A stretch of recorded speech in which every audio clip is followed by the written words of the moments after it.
mis hermanos, vayan a Primera de Pedro capítulo 5, vamos a hacer la conclusión prácticamente de esta epístola que nos ha tomado ya no sé si 6 meses o cuánto. Cuando empezamos en Primera de Pedro le titulamos la serie Firmes en la Esperanza, y vamos a estar en los versículos 8 al 11 el día de hoy en algo que he titulado Permaneciendo firmes en la fe.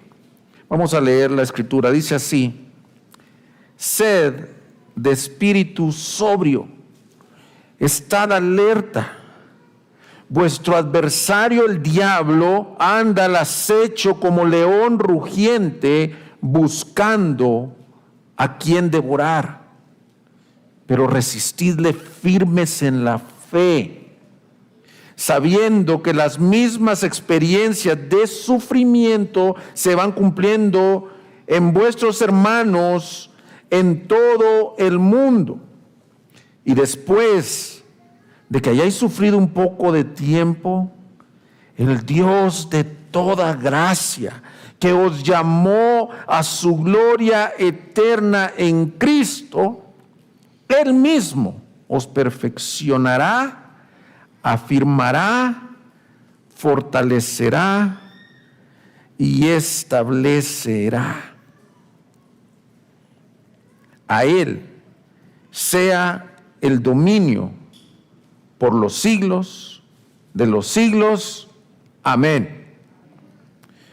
Es importante cuando llegamos al cierre de una carta leerlo con detalle, porque usualmente las epístolas nos dan su objetivo de la carta al inicio y al cierre, al pie y al cierre de la carta, y aquí Pedro nos está dando un cierre importante para nosotros, y yo creo que en pocas palabras nos está recordando, por un lado, cómo comenzó la carta, en donde nos decía: ustedes son peregrinos que van de aquí a la gloria. Fíjate, vuelve a usar el término que el Dios de toda gracia, que os llamó a su gloria eterna, nos vuelve a recordar en el cierre: ustedes son peregrinos que van caminando en este mundo, pero en este mundo van a tener conflictos, oposiciones, y aquí llega un punto en donde nos dice: tienen una guerra, una batalla tremenda, ya que menciona de un enemigo feroz,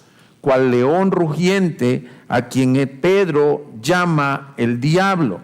Y este enemigo, usando de las circunstancias difíciles que van a enfrentar en este caminar, está buscando destruir a aquellos peregrinos. Entonces tengan esta imagen en mente: la iglesia va marchando hacia la gloria, pero en este camino tiene mucha oposición. Y entonces, ¿qué está diciendo en esta conclusión? En pocas palabras yo la podría resumir así. Pedro nos dice: resistan, estén firmes, sigan en este peregrinaje, permanezcan en la fe, resistiendo pruebas y el embate de su enemigo, porque Dios mismo los va a preservar para gloria. Amén. Ese es un mensaje importantísimo en este año 2021. Resistan, sigan caminando, firmes hacia adelante, porque tienen una batalla grande, pero Dios mismo los va a establecer y los va a llevar a su gloria. ¿Qué esperanza más gloriosa? Ya está dada la victoria. Así que quiero que veamos 2 encabezados el día de hoy de este texto y desarrollarlos con detalle, porque creo que es importante para nuestra vida, iglesia. Lo primero que veremos es la realidad de la guerra espiritual, y el segundo es cómo combatimos en esta guerra espiritual. Lo primero que se puede ver en el pasaje es que hay una guerra espiritual. Muy pocas veces hablamos de eso en la iglesia, ya que en muchos círculos cristianos se ha elevado a un nivel no sano. Espero que por medio de este mensaje aprendamos a tener la perspectiva correcta de lo que la Biblia enseña sobre la guerra en el ámbito espiritual, me refiero. Y muchas veces se ha visto mal sano. Hay personas que se van al extremo de estar viendo cosas espirituales, reprendiendo y viviendo como que todo esto se trata, y otros cometen el error de ignorar esta guerra espiritual. Pero yo creo, mis hermanos, que este es un tema muy importante que lo veamos. Ha sido un tema de hecho muy popular en los últimos 20 años en la iglesia, la guerra espiritual. Pero no necesariamente todo lo que se enseña en este tema tiene un fundamento bíblico. Pero yo quiero que veas la importancia. ¿Por qué es importante que aprendamos? Yo creo que es importante porque la Biblia lo enseña. La Biblia enseña sobre esta guerra espiritual, y si no prestamos atención al tema podemos caer en dos errores muy comunes. Uno es que lo ignoras. Ese es un error muy común. Ignoras, menosprecias al enemigo, o sea, vives como si no hubiera enemigo. Vives disipado. Yo creo que este texto nos llama a estar sobrios y alertas. O el otro problema en el que se cae, o error en el que se cae, es que exageramos el poder y la influencia del enemigo y terminamos culpando al enemigo de todas las cosas, aún de nuestros pecados, aún de todos los problemas.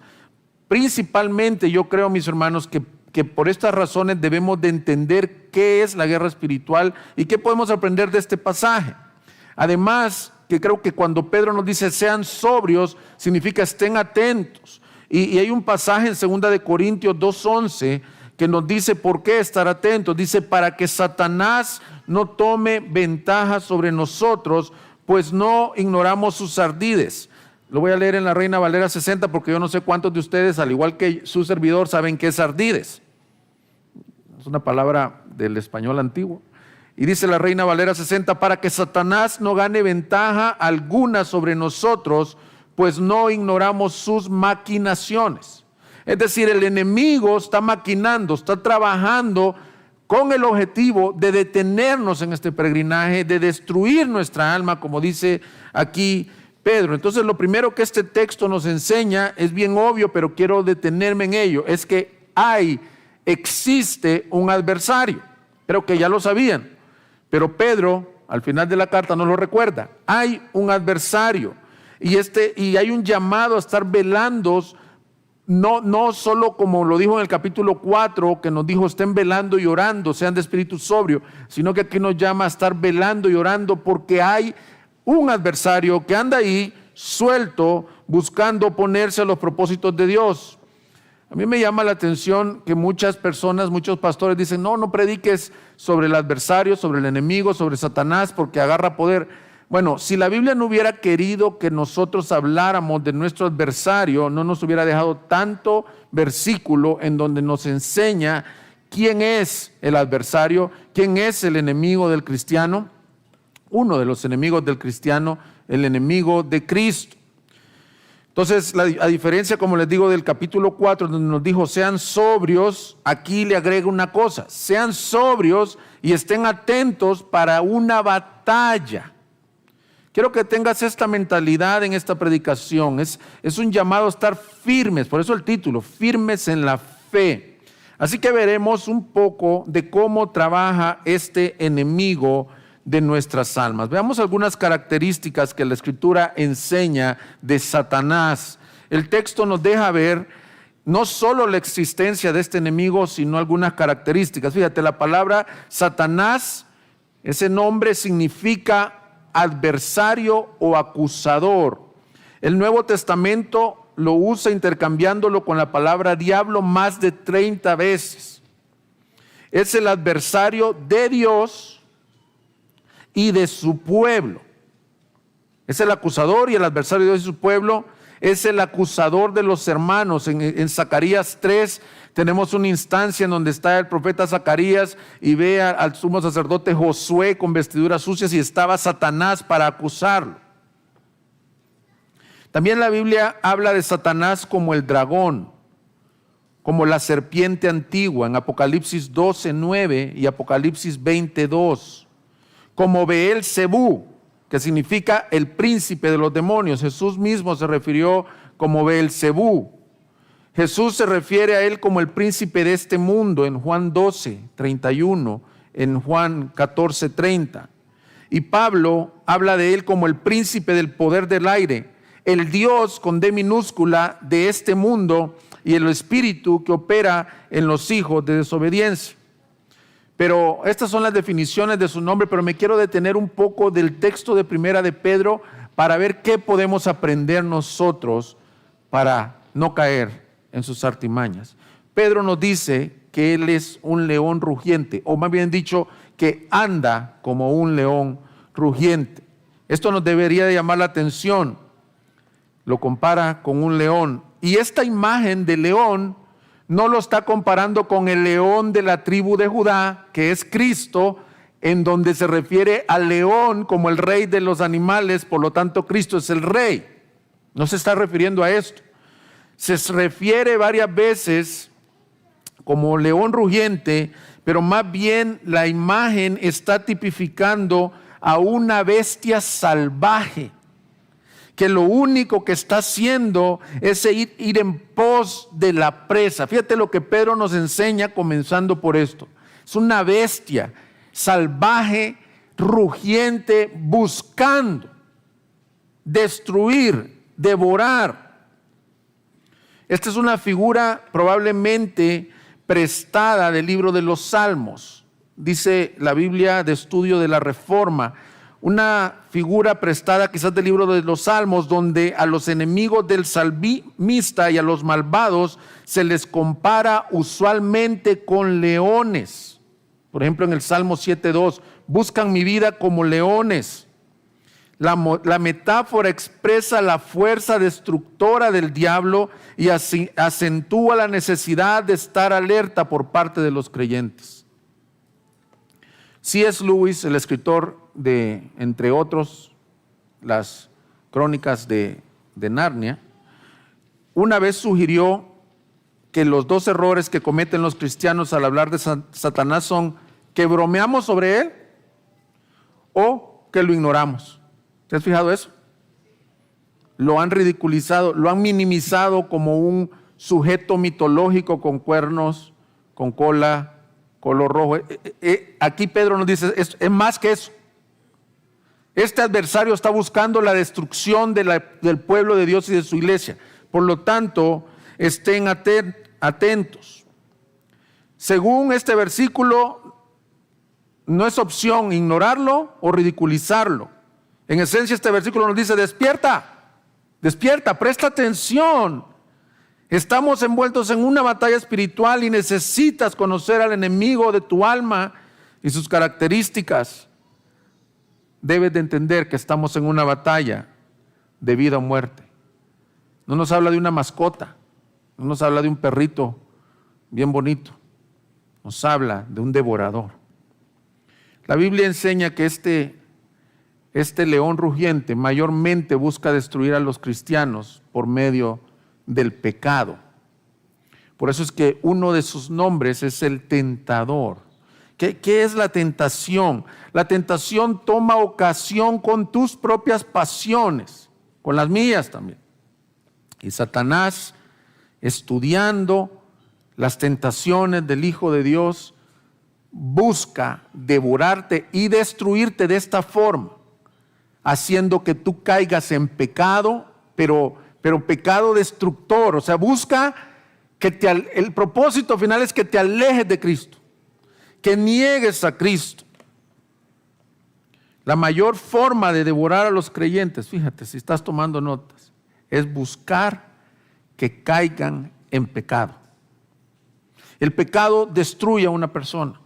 El pecado no es un juego, mis hermanos. Las consecuencias del pecado son duras, son fuertes. Y las tenemos que ver con toda amonestación y advertencia. Mayormente su ataque a los hijos de Dios es que ellos, de alguna u otra forma, se enreden en sus pasiones y haciéndolo así traigan vituperio al nombre de Dios, ataduras y finalmente la destrucción de su alma. Dice John Owen, un puritano, en su libro La tentación y el pecado, dice, el pecado siempre aspira a lo peor. Cada vez que el pecado se levanta para tentarnos o seducirnos, nos conducirá al peor pecado posible de esa clase si no fuera refrenado. Por ejemplo, si pudiera cada pensamiento sucio o mirada lasciva terminar en adulterio, el pecado lo haría. El pecado, tal como el sepulcro, nunca se sacia. Un aspecto principal de la naturaleza engañosa del pecado es la forma en que comienza con pequeñas demandas. Los primeros ataques y sugerencias del pecado son siempre muy modestos. Si el pecado tiene éxito en su primer avance, entonces exigirá cada vez más. Entonces el diablo, sabiendo esto, que el pecado empieza con una mirada lasciva y termina en adulterio, y terminas destruyendo tu familia, terminas destruyendo el nombre del Señor, que comienza no robando o haciendo un desfalco, a lo mejor comienza tomando algo que no es tuyo. Comienza cuando comienzas a descuidar tu tiempo con el Señor. Sabiendo esto de lo atractivo, de lo seductor que es el pecado, Satanás usa sus artimañas para seducirnos y caer en él. Me llamó mucho la atención la frase que dice aquí: si el pecado pudiera, te lleva al peor de cada clase de ese pecado. Si Satanás pudiera, no digas, uy, mira cómo cayó aquella persona a tal grado. No, si Satanás pudiera, te llevar a ti y a mí a ese mismo grado. Por eso es que este mensaje es: estén alertas, estén sobrios. Dice Génesis 3:1, y la serpiente era más astuta que cualquiera de los animales del campo que el Señor Dios había hecho, y dijo a la mujer: con que Dios os ha dicho, no comeréis de ningún árbol del huerto. Más astuta. Tentó a la mujer con una mentira.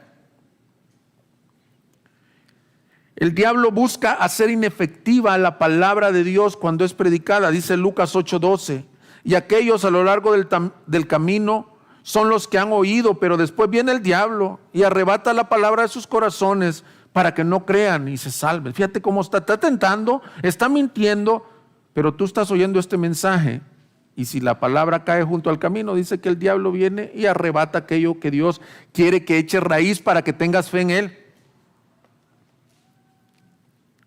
Tienta a los creyentes aprovechándose de nuestras debilidades de carácter, de la lujuria, del orgullo, de la independencia. Por eso es que nunca te sorprendas de tu propio pecado.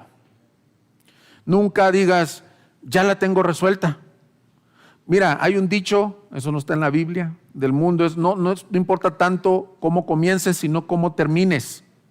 El llamado a ser vigilantes es hasta el último día de la vida. Vas a estar bajo este embate durante toda tu vida. Se combinan dos enemigos aquí. Obviamente estoy hablando del enemigo de Satanás porque el texto no habla del enemigo de la carne, pero se combinan. Tu carne está dentro de ti, es tu peor enemigo dentro de ti. Estás batallando con él todos los días, y Satanás astutamente se aprovecha de tus debilidades y de las mías. Dice 1 Corintios 7:5. No os privéis el uno del otro, hablando de los matrimonios, excepto de común acuerdo y por cierto tiempo, para dedicaros a la oración.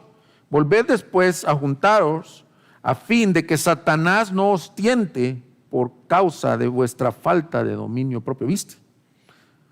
Cuando un hombre y una mujer descuidan la intimidad en el matrimonio, entonces Satanás dice, puedo aprovechar acá, puedo aprovechar de las lujurias, de las pasiones.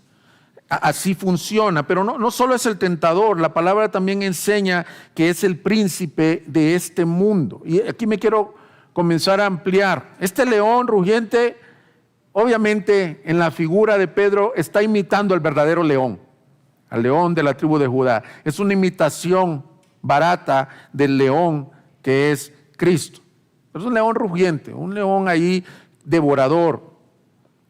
Pero la Biblia enseña que es el príncipe de este mundo. Entonces tú dices, ¿cómo es que es el príncipe de este mundo? ¿Acaso Dios le ha dado la autoridad? Sí. Pero no es que Dios en una voluntad así grata le dice, tú gobierna y haz como quieras. Prácticamente lo que él ha hecho es, al haber sido lanzado, habiendo sido un ángel de luz y estando en la presencia del Señor, recorre la tierra y él gobierna sobre todos sus secuaces, que son los demonios, y sobre todos aquellos que no son de Cristo. Por eso es que aquí quiero hacer una aplicación muy importante en lo que estamos viendo sobre el evangelismo. Si Él es el príncipe de este mundo, una de las cosas que Él está, mis hermanos, haciendo, implica dos cosas que es el príncipe de este mundo. Domina sobre todos los que son de Cristo, son sus súbditos. Él es su amo esclavizador, están bajo su esclavitud. Además de eso, los inflama con artimañas de pecado. Por eso es que tú dices, los gobiernos se levantan y se oponen a Cristo. Fueron inflamados porque son hijos de Satanás. Están bajo ese imperio, bajo ese principado. Entonces ellos le obedecen a ese rey. Pero su segundo objetivo, y muy crucial, es que nadie se salga de su reino. Por eso es que Él se opone tanto a la predicación del evangelio. Cuando tú predicas el evangelio, lo que está en juego es que un alma salga del reino de Satanás y venga al reino de Cristo. Por eso, la oposición ferviente. Ustedes conocen el texto de Efesios 2. Versículo 2 dice, en los cuales anduvisteis en otro tiempo, según la corriente de este mundo, conforme al príncipe de la potestad del aire, el espíritu que ahora opera en los hijos de desobediencia, entre los cuales también todos nosotros en otro tiempo vivíamos en las pasiones de nuestra carne, satisfaciendo los deseos de la carne y de la mente, y éramos por naturaleza hijos de ira, lo mismo que los demás. Éramos. Amén. ¿Cuántos éramos? Amén. Estamos en ese reino. No tenías voluntad, tu voluntad estaba esclava. El diablo le decía a tu carne y tu carne te decía a ti, peca, ten envidia, miente, adultera, etcétera. Rechaza a Dios, sé soberbio, y tú no tenías el cómo decir que no, no podías. Están bajo un yugo de esclavitud toda la vida hasta que Cristo nos libertó. Los escritores bíblicos ni siquiera dudan, sino que dan por sentada la existencia de Satanás, pero lo describen como opuesto a los propósitos de Dios y al bienestar de su pueblo. Fíjate bien, esto es importante. Si Él es el príncipe de este mundo, está opuesto a los propósitos de Dios y al bienestar de su pueblo. Él busca cómo el pueblo de Dios no tenga el bienestar mayor, que es vivir para la gloria de su Padre. Wayne Grudem da una descripción. Dice, un estudio de los resultados de la influencia demoníaca en el Nuevo Testamento indicará ciertas características que un cristiano sobrio y alerta puede sospechar que son causadas, al menos en parte, por el diablo o sus demonios. Maldad extraña o violentamente irracional. Comportamiento especialmente en oposición al evangelio o a cristianos. Calumnias, malicias, falsedad en el habla, aumento de la esclavitud al comportamiento autodestructivo, defensa obstinada de la falsa doctrina, ataques repentinos e inexplicables de emociones como miedo, odio, depresión, ira, violencia, pero también mucha maldad en el mundo que no proviene directamente de Satanás o de los demonios, sino simplemente del pecado que permanece en nuestros propios corazones o en la vida de los incrédulos que nos rodean. Eso es que Él sea el príncipe de este mundo. Y un cristiano sobrio a veces debería de sospechar y decir, esto no me huele a Cristo. Aquí hay algo. ¿Por qué esta oposición tan fuerte? ¿Por qué esta división comenzó en la iglesia?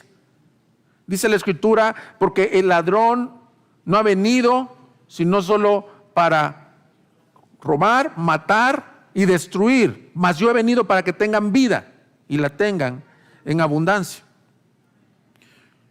Muchas veces cuando empieza una división en una iglesia, cuando empieza una falta de amor entre el esposo y la esposa y comienza a buscar a otra persona, no estoy diciendo, ahorita vamos a ver que todo lo culpes a Satanás, pero un cristiano sobrio debería de decir, ¿quién estará detrás de todo esto?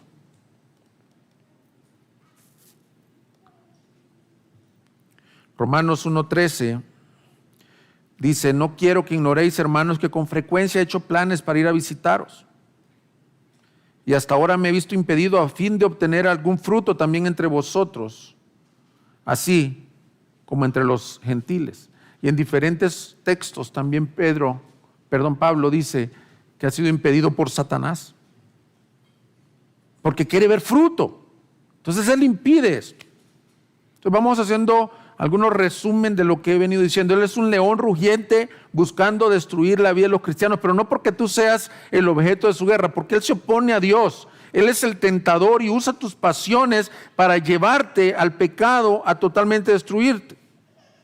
Pero quiero que veamos más en detalle esto. No solo es que está pasivo, sino que los cristianos están bajo su ataque. Su residencia está aquí en la tierra, como lo vimos, y se mueve de un lugar a otro. Y debido a que esta tierra es territorio del diablo, los creyentes están bajo su ataque. La Biblia enseña que es un ser que está en rebelión activa contra Dios. Tenemos un pasaje en el Nuevo Testamento que nos ilustra muy bien esto. Hay dos pasajes en donde tenemos esta ilustración, uno en Zacarías, uno en Job y obviamente el que leímos de Génesis capítulo 3. Yo quiero que nos enfoquemos en el de Job, capítulo 1. Por favor, abre tu Biblia en Job 1 y mira lo que aconteció.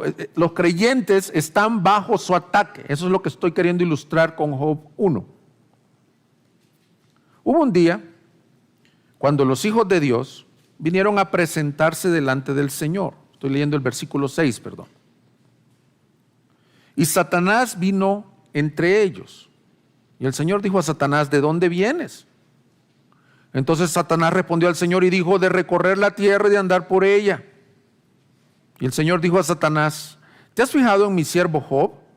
Porque no hay ninguno como él sobre la tierra, hombre intachable y recto, temeroso de Dios y apartado del mal. Respondió Satanás al Señor, fíjate esta frase, ¿acaso teme Job a Dios de balde? ¿No has hecho tú una valla alrededor de él, de su casa y de todo lo que tiene por todos lados? ¿Has bendecido el trabajo de sus manos y sus posesiones han aumentado en la tierra? Pero extiende ahora tu mano y toca todo lo que tiene. Verás si no te maldice en tu misma cara. Entonces el Señor dijo a Satanás, he aquí todo lo que tiene está en tu poder, pero no extiendas tu mano sobre él. Y Satanás, mira, me llama la atención de esto, ¿qué hizo? No esperó, no lo meditó, no lo confabuló, salió inmediatamente de la presencia de Dios. Y la Escritura nos cuenta que trágicamente en el capítulo 2, versículo 13 al 21, en un día, mis hermanos, Job estaba de lo más tranquilo del mundo y le llegan las noticias, tus ganados han sido todos matados, robados junto con tus siervos. Y no le habían terminado de dar esa noticia cuando le dicen que también sus ovejas. Todo esto era para, como quien dice, perder toda la economía en un solo rato. Pero estando todavía asimilando estas noticias, llega otro siervo corriendo y le dice, Job, tus hijos y tus hijas estaban en una celebración y vino un viento recio y les cayó la casa y todos murieron. Hermanos, Dios permitió que este maligno tocara a este siervo recto y justo.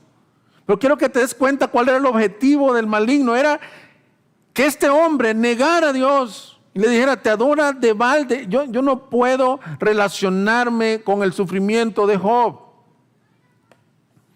Job, mis hermanos, algo que me encanta es a veces muchos de nosotros nos quejamos porque no hay aire acondicionado, porque está muy caliente el día o muy frío el día, o porque se fue el agua unas horas y la cisterna que tienes no le da tanta presión al agua. No, este sufrimiento es grados mayores. Perder a tus hijos en un día, perder todo en un día. Mis hermanos, Satanás, de esta historia de Job aprendemos varias cosas. Busca destruir. No le importó el sufrimiento, no le importó no perdió tiempo. Pero algo más que quiero que aprendas es que aunque él no lo sabe, es un siervo de Dios. Él no es Dios, ni nosotros creemos en esta teoría de como el yin yang. Hay dos fuerzas, el bueno y el malo. No. Dios es Dios. Dios es supremo. Satanás es creación de Dios y tiene límites. Me impacta que le dijo, sí puedes, pero no lo toques. Y mira qué obediente fue, porque Dios es Dios.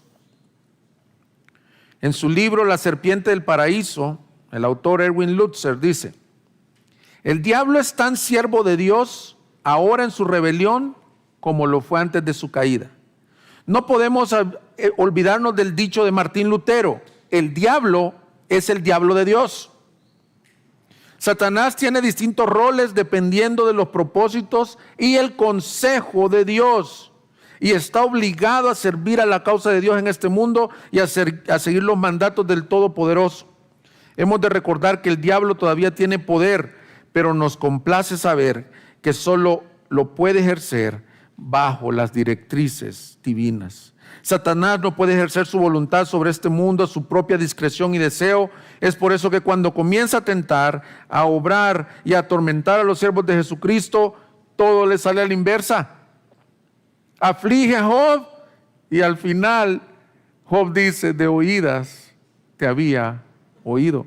Aflige a Pablo con una espina, pero en lugar de derrotarlo le sirve para que aprenda de gran manera que realmente es la gracia de Dios y así Dios se perfecciona en sus debilidades. Así que mi hermano, por ejemplo esta pandemia no la mandó el diablo. Dios permitió esta pandemia, pero no dudamos que Él está buscando tomar ventajas. Y si según Él puede matar a muchos, desanimar a muchos, hacer que algunos digan ya no creo en Cristo por mi sufrimiento, lo va a hacer. Pero te quiero decir esto, Él ya está derrotado. Él es el diablo de Dios. El que gobierna en tu vida es Dios. Pero aprendemos de esta historia de Job que infringe sufrimiento a los cristianos bajo el permiso de Dios. Por esta razón creo que nuestro pasaje, esa es la aplicación principal de nuestro pasaje en Primera de Pedro. No es un estudio de demonología, se llama esta materia. No quiero que aprendamos todo, sino que lo apliquemos a nuestro texto.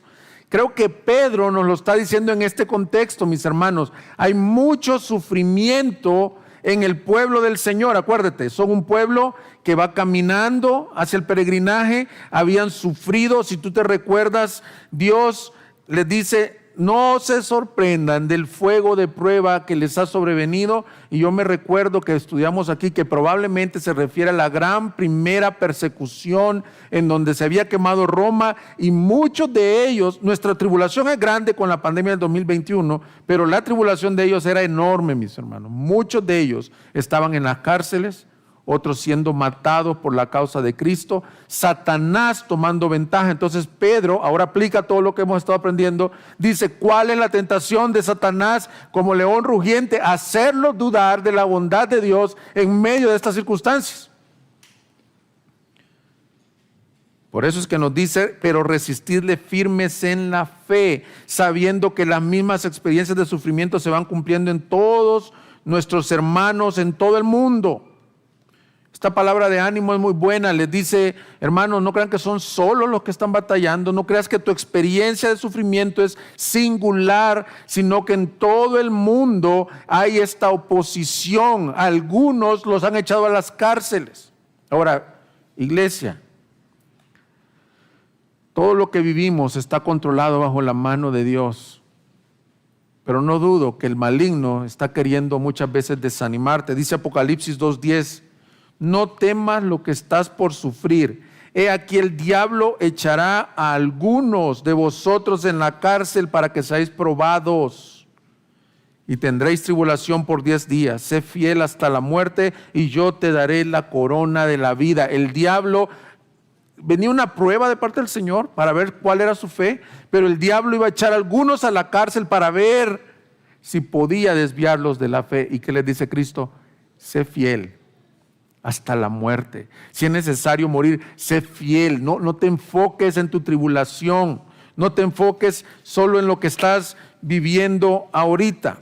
Estos pasajes nos muestran que aún el sufrimiento está bajo la soberanía de Dios y Satanás busca atacar y perturbar la vida de los cristianos. Mis hermanos, creo que si revisamos el contexto primera de Pedro en detalle, encontramos la aplicación para nosotros hoy. Pedro nos llama desde el capítulo 1 peregrinos, sufrientes. De acuerdo a lo que estudiamos, les dijo, no se sorprendan del fuego de prueba que les ha venido. Aquí la aplicación para nosotros, mis hermanos. En este peregrinaje tendrán muchas pruebas, calamidades. No sé si como las de Job. Yo les he compartido esta historia, Andrés la conoce de primera mano porque los dos estábamos en ese tiempo congregándonos allá en Louisville, Kentucky, en la Iglesia de Gracia Soberana. Él estaba en el seminario, yo estaba en el colegio de pastores, cuando de pronto una hermana amada de la iglesia, joven madre de 3 niños, llamada Rebeca, perdió a su esposo, asesinado en un accidente de tránsito, no por su culpa. Y era sorprendente ver a esta hermana tener esta pregunta: ¿por qué a mí? ¿Qué he hecho? Yo creo, mis hermanos, que si esta hermana no hubiera, porque sí lo tuvo, sido expuesta al evangelio y a la batalla de la fe y le hubieran alumbrado, que a veces no vamos a encontrar la respuesta ¿por qué?, sino la respuesta ¿quién está gobernando?, ella no hubiera salido de este bache profundo. Probablemente algunos de ustedes están pasando tribulaciones grandes. No sé cuántos están bajo el ataque del maligno, cuántos están batallando con su fe así. ¿Cuántos de ustedes tienen una prueba constante?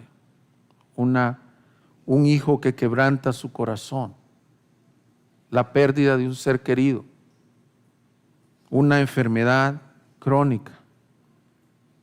Cada vez tus recursos son menos.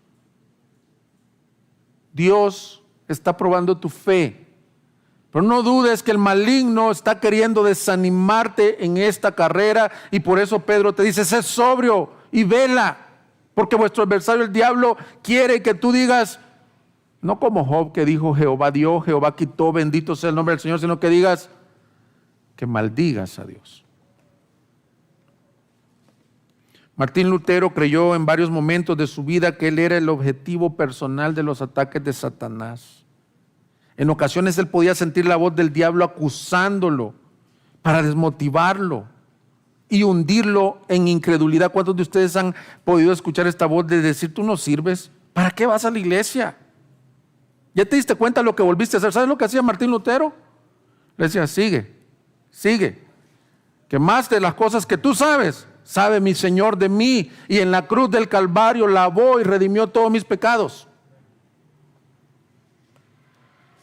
Pero busca hundirte, desanimarte. Muchos de ustedes han entrado en una depresión sin motivo alguno.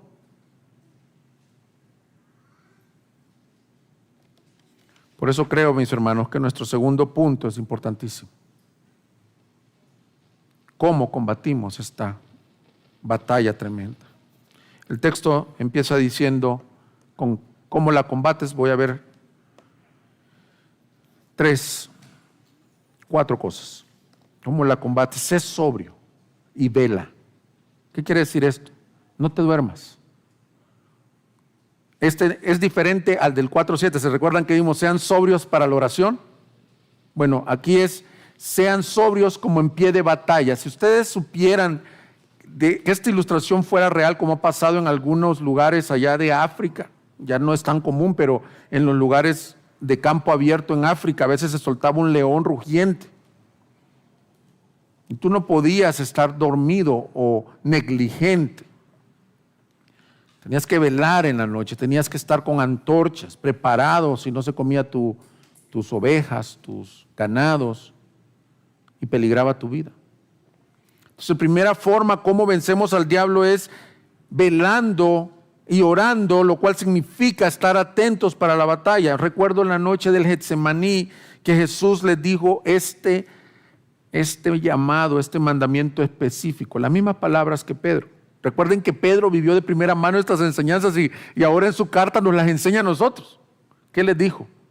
Velad y orad para que no caigáis en tentación. La verdad es que el espíritu está dispuesto, pero la carne es flaca o débil. Y Pedro, entre otros, se quedaron dormidos. ¿Cómo se ve estar dormido o disipado? Dice Efesios 4:18, aprovechando bien el tiempo porque los días son malos. Una persona que está distraída, vivimos en tiempos en donde hay muchas formas de distraernos, distractores de tiempo. Yo no tengo nada en contra del entretenimiento, de la televisión, ustedes me conocen. Pero si ese entretenimiento, si las redes sociales, si te hacen bajar la guardia, deberías de estar velando y orando. Creo que una persona disipada o dormida que no está atenta se expone directamente al ataque de Satanás. Entonces, por eso es que vimos el texto de cómo un matrimonio cuida su matrimonio, amándose, cuidándolo. Pero un disipado no le da importancia a eso. ¿Qué ves? ¿Qué oyes? ¿Qué lees? Si tú abres una pequeña puerta, el león rugiente se va a meter. Esa es la actitud de ser sobrio. Sobrio es lo contrario a ebrio. Un ebrio no piensa, no razona, se tropieza. Un sobrio está alerta. Pero no solo sobrio, velando, nos dice Pedro. Pero lo segundo que nos dice es al cual resistid firmes en la fe. Porque la batalla espiritual se resume en esto, es una batalla de fe. ¿Cómo derrotamos a este maligno? ¿Cómo vencemos en esta batalla? Velando y sobrios, pero resistiendo en la fe. Es una ilustración de un soldado que está bien parado con un escudo, y ese escudo se llama la fe.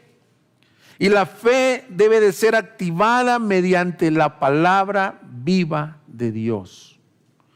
La fe, por mucho que tú ores, si tú no tienes Biblia, si tú no tienes teología fuerte, te va a derribar. Te voy a hacer un ejemplo. Muchos dicen, ay, mira ese hermano, ¿cómo es que cayó en esa doctrina tan equivocada si tenía 30 años en la fe? ¿Sabes qué no tenía? No estaba firme en la fe. La Biblia, por eso estamos haciendo los miércoles. Todo el objetivo que tenemos es que entiendas el Evangelio y que te arraigues en él.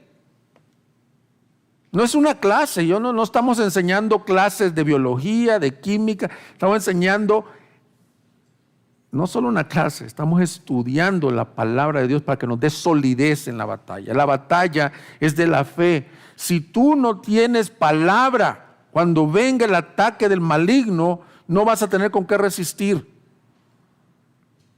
Cuando venga la acusación, cuando venga la condenación, cuando venga la tentación, Jesús mismo fue tentado en el desierto por Satanás y 3 veces le respondió, escrito está. Por eso es que yo anhelo como pastor de esta iglesia junto con mis hermanos que ustedes sean firmes en la fe. Dice Efesios 6, versículo 10. Por lo demás, hermanos, fortaleceos en el Señor y en el poder de su fuerza. Revestíos con toda la armadura de Dios para que podáis estar firmes contra las insidias del diablo. Porque nuestra lucha no es contra sangre y carne, sino contra principados, contra potestades, contra los poderes de este mundo de tinieblas, contra las huestes espirituales de maldad en las regiones celestes. Por tanto, tomad toda la armadura de Dios para que podáis resistir en el día malo, y habiendo hecho todo, estad firmes. Estad pues firmes, ceñida vuestra cintura con la verdad, revestíos con la coraza de la justicia y calzados los pies con el apresto del evangelio. En todo, tomando el escudo de la fe, con el que podéis apagar todos los dardos encendidos del maligno. Tomad también el yelmo de la salvación y la espada del Espíritu, que es la palabra de Dios, con toda oración y súplica. Orad en todo tiempo en el Espíritu, y así velad con toda perseverancia y súplica por todos los santos.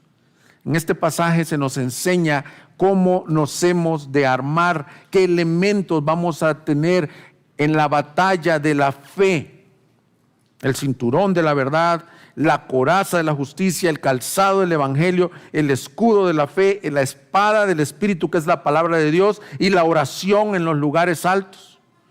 Todos esos elementos apuntan a una sola cosa: a la fe.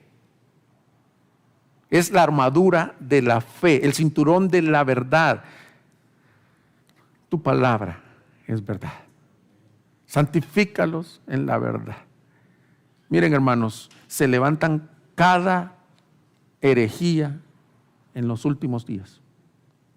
Y si tú no estás cimentado en la verdad, allá va uno y cae muy fácilmente. La coraza de la justicia, fíjate lo que significa: era un peto, era una coraza aquí al frente del pecho para cubrirte de los dardos, de las flechas. Y esa habla de justicia imputada, pero de justicia practicada, porque la guerra espiritual nos habla también de santidad, mis hermanos. Entonces el creyente viene el maligno y lo acusa. Y me encantó cómo abordó la Santa Cena nuestro hermano Andrés hoy, y nos dijo: hermanos, dale gracias a Dios porque ya estás limpio. Amén. Esa es la justicia imputada. Si viene el maligno y te dice: ¿tú quién eres? Tú puedes decir: soy un redimido por la sangre de Cristo. Pero también la coraza de justicia te habla de la justicia practicada. Porque ha sucedido el caso que algunos, teniendo una posesión demoníaca, que no es el tema, han llegado a reprender al demonio, y el demonio le dice: ¿tú qué tienes que ver con nosotros? Por falta de santidad. Entonces no solo decimos que somos justos, sino que la gracia de Dios nos hace justos. El calzado los pies con el evangelio. Para esta batalla necesitas, fíjate, nuestro lema del año 2021, necesitas entender, vivir y proclamar el evangelio. Si no entiendes el evangelio, te desmorona así las dudas, los dardos. Si no lo vives, acusas, condenas, peleas. Si no lo predicas, no sales de ti. Entonces, esta armadura todo apunta a la fe. Y dice el escudo de la fe. No creas que eran unos escudos así como nos imaginamos, redondos. Los escudos de la armadura romana era un escudo tal altura que te podías meter detrás de él. Para los dardos del maligno, la batalla es para que tú pierdas tu fe. Finalmente, con la espada del Espíritu, que es la palabra de Dios, y el lugar de la oración que usa este pasaje, mis hermanos, es una postura vigilante en oración. La palabra del Señor no nos enseña a estarle orando al diablo ni reprendiendo al diablo, sino que nos enseña a que oremos: Señor, líbranos del mal.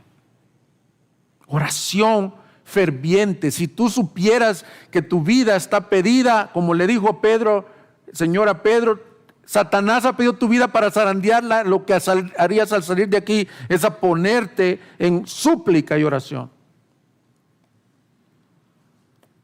Entonces he dicho que cómo ganas esta batalla: siendo sobrio.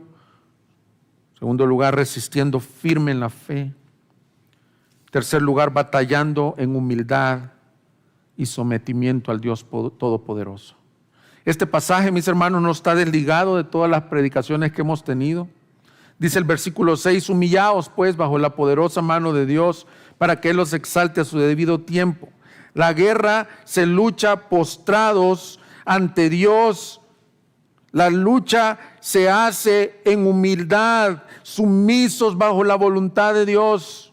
Es sorprendente que Santiago usa el mismo pasaje que Pedro y no se pusieron de acuerdo.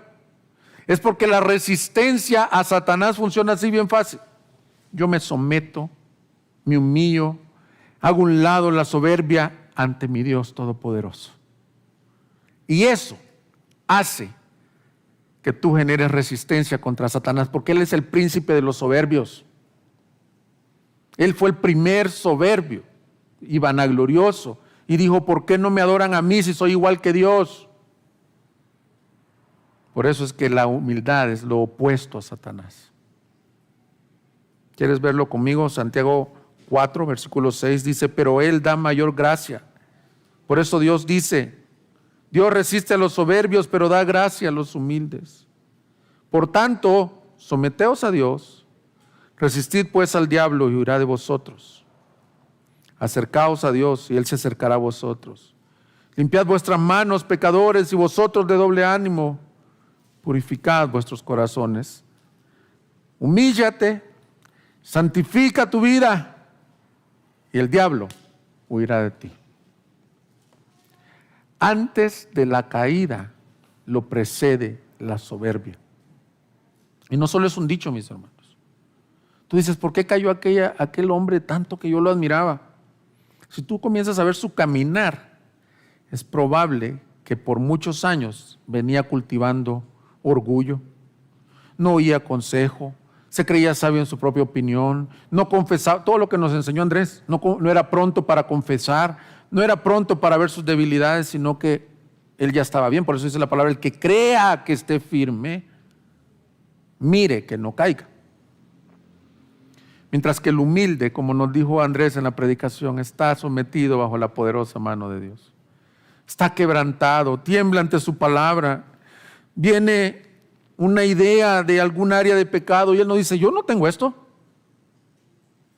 yo ya caminé este camino. No, él dice: soy débil y te necesito, dependo de ti, guárdame hasta el día final, hasta el día de Jesucristo. Alguien dijo una vez que la postura contra el enemigo, que el enemigo no puede hacer nada en contra de ella, es la postura de un creyente postrado ante Dios. La batalla espiritual se gana buscando siempre la postura de mayor humildad. Entonces hemos visto que combates a este enemigo de tu alma velando, siendo sobrio, resistiendo y siendo firme en la fe, batallando en humildad y sometimiento a Dios. Pero fíjate cómo ganas la batalla. Quiero que pongas toda tu atención en el versículo 10. Y lo quiero leer en esta ocasión, y si lo puedes proyectar, por favor, de la Reina Valera 60, porque aquí me gusta cómo lo ordenó la traducción un poco mejor. Mira cómo dice el 10 y 11. Esta es la forma final, cómo ganas esta batalla. Mas el Dios de toda gracia, que nos llamó a su gloria eterna en Jesucristo, después que hayáis padecido un poco de tiempo, Él mismo os perfeccione, afirme, fortalezca y establezca. A Él sea la gloria y el imperio por los siglos de los siglos. Amén. ¿Cómo tenemos la victoria? Con el Dios de toda gracia. Oh, qué nombre más maravilloso, qué encomienda más maravillosa con la que Pedro nos encomienda al final de su carta para este caminar. Es como si tú vas a comenzar un caminar allá solito por el desierto, pero viene el apóstol y te dice: te encomiendo al Dios de toda gracia. Es la gracia, mis hermanos, por la que tú y yo fuimos salvos. Fuimos salvos no por obras, sino por gracia. Pero la gracia no solo es para salvación, sino que este Dios de toda gracia es aquel que le da gracia al que se humilla bajo su poderosa mano. Y no solo eso, sino que nos da gracia para caminar día a día. Imagínate, nos hubiera salvado por gracia, pero el caminar tú te lo ganaras por méritos. El Dios de toda gracia te da gracia. Dice el himno de John Newton: sublime gracia del Señor. Dice, su gracia me enseñó a temer, mis dudas ahuyentó. Oh, cuán precioso fue a mi ser cuando Él me transformó. Amén, eso es la gracia salvadora. Pero luego dice, en los peligros y aflicciones que yo he tenido aquí, su gracia siempre me libró y me guiará feliz. La gracia que te salvó es la gracia que te va perseverando en esta batalla. Por eso es que Pedro dice, mas el Dios de toda gracia. Mis hermanos, yo no quiero que sea el título del nombre de esta iglesia, gracia soberana, sino que sea algo que valoremos de Dios. Nos ha dado gracia en Cristo Jesús, salvándonos sin obras. Y hoy cantábamos que no pierda el asombro de tu gracia. Yo no lo quiero perder nunca. Cuando yo recuerdo mi vida pasada sin Cristo, de pecados, de ofensas a Dios, y me veo ahora adorándolo, tomando la Santa Cena, predicando su palabra, solo puedo decir gracia. Gracia, profunda como el mar. Y Pedro nos dice que este Dios de toda la gracia, que siempre te libró y te guiará feliz, te va a dar la gracia para llegar al cielo. Si tu batalla, mi querido peregrino, es muy grande, si has perdido los ánimos, si piensas que no hay respuesta para tu petición, si ya derramaste lágrimas incontables, si le has pedido muchas veces al Señor que quite de ti ese pesar, esa tribulación, esa enfermedad, te dice el Señor lo que le dijo a Pablo: de buena gana gloríate en tus debilidades, para que repose sobre ti la gracia de Cristo. Yo no sé cuál sea tu batalla. Yo no sé qué te está susurrando el maligno.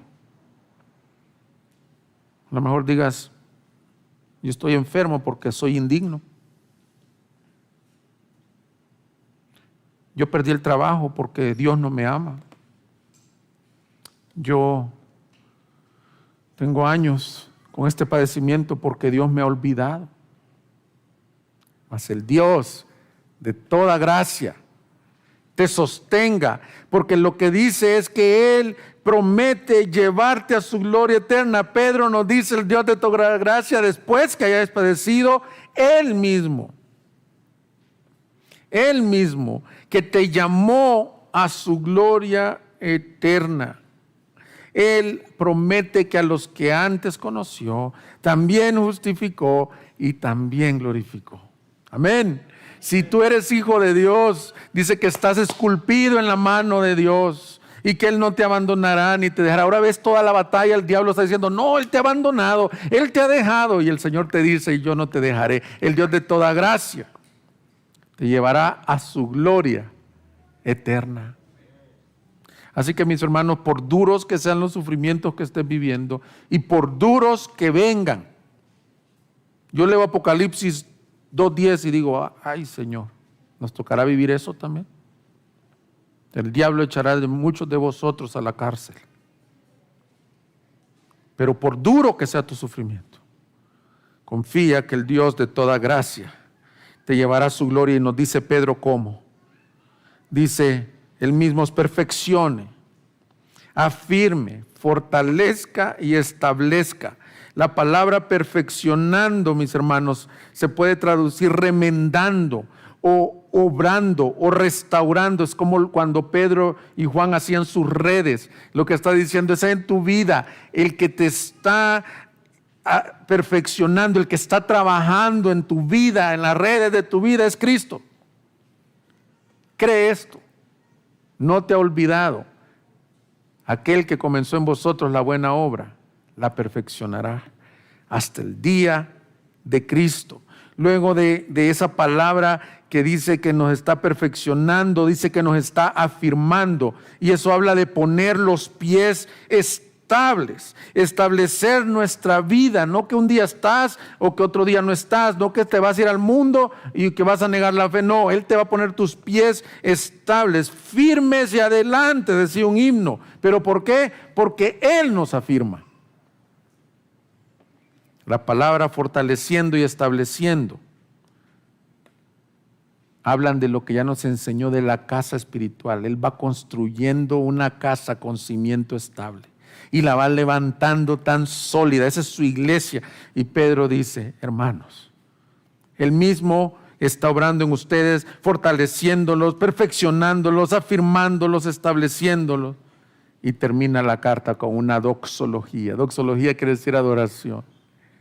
Y dice, a Él sea la gloria y el imperio por los siglos de los siglos. Amén. El imperio pertenece a Cristo. El imperio no pertenece a Satanás. El César no reina sobre la vida de estos oyentes. El coronavirus no reina sobre nuestras vidas, mis hermanos. Tus circunstancias no son las que tienen el imperio en tu vida. El que reina es Cristo. Por eso a Él sea la gloria en su iglesia. Y como nos enseñó hace poco Gerardo, Pablo y Silas vivían esto, y cuando tribulaciones eran grandes, ahí en el calabozo adoraban al Señor. Así que, iglesia, yo no sé cuál sea tu tribulación, pero dile esto: a Él sea la gloria por los siglos de los siglos. Amén. ¿Por qué Cristo nos puede llevar a la gloria? Porque Cristo en la cruz derramó su vida hasta la muerte.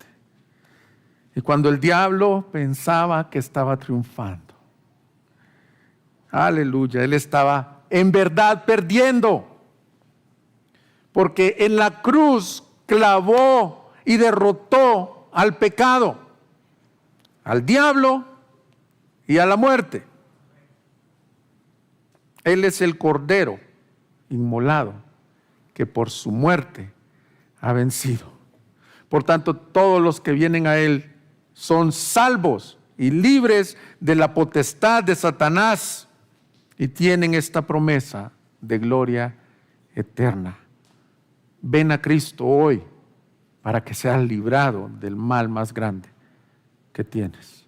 Vamos a ponernos de pie y vamos a orar. Gloria sea al Señor Jesucristo. Búsquenos en Facebook y YouTube como Iglesia Gracia Soberana Guadalajara y visita nuestra página de internet igsg.org.mx y disfruta de este y otros mensajes. Visítanos, estamos en Avenida San Luis Gonzaga, 5114, Zapopan, Jalisco, México. Estaremos felices de recibirte.